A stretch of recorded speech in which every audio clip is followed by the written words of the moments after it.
செய். விடுதலை செய்.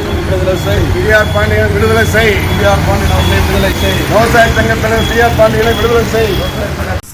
தமிழ்நாடு அனைத்து விவசாய சங்கங்களின் ஒருங்கிணைப்பு குழு தலைவர் பி.ஆர். பாண்டியன் 2015ஆம் ஆண்டு திருவாரூர் மாவட்டத்தில் ONGC நிறுவனத்திற்கு எதிராக நடந்த போராட்டத்தில் பொது சொத்துக்களுக்கு சேதம் விளைவித்ததாக பாண்டியன் உட்பட பலர் மீது வழக்கு தொடரப்பட்டது.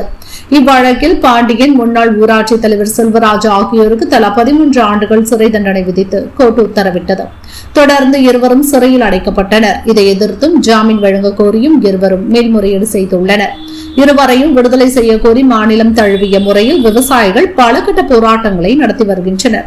அதன் ஒரு பகுதியாக தமிழ்நாடு அனைத்து விவசாய சங்கங்களின் ஒருங்கிணைப்பு குழு மாநில கௌரவ தலைவர் MP ராமன், மதுரை மாவட்ட தலைவர் பொன் மணிகண்டன் ஆகியோர் தலைமையில் விவசாயிகள் கருப்பு சட்டை அணிந்து தங்கள் வீடுகள் முன் கருப்பு கொடி கட்டி கண்டன ஆர்ப்பாட்டத்தில் ஈடுபட்டனர்.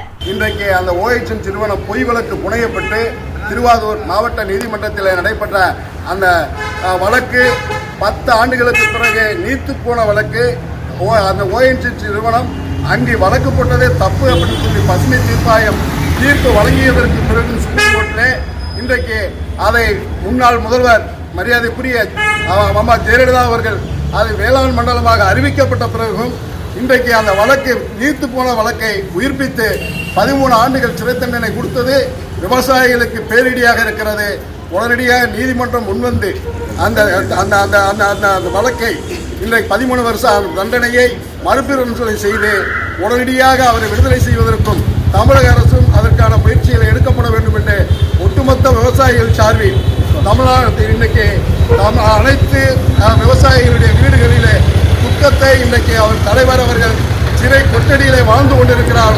ஒரு வார காலமாக அவரை உடனடியாக தமிழக அரசு விடுதலை செய்வதற்கான பூர்வாங்க பணியை கையாளப்பட வேண்டும் என்ற நேரத்தில் தமிழ்நாடு அனைத்து விவசாய சங்கங்களின் ஒருங்கிணைப்பு குழுவின் சார்பிலே, மதுரை மாவட்ட விவசாய சங்கத்தின் சார்பிலே நாங்கள் தமிழக அரசிற்கும் அங்கே நீதிமன்றத்திற்கும் இந்த வழக்கை உடனடியாக விடுதலை செய்வதற்கான முயற்சியை எடுக்கப்பட வேண்டும் என்று நாங்கள் கேட்டுக்கொள்கிறோம்.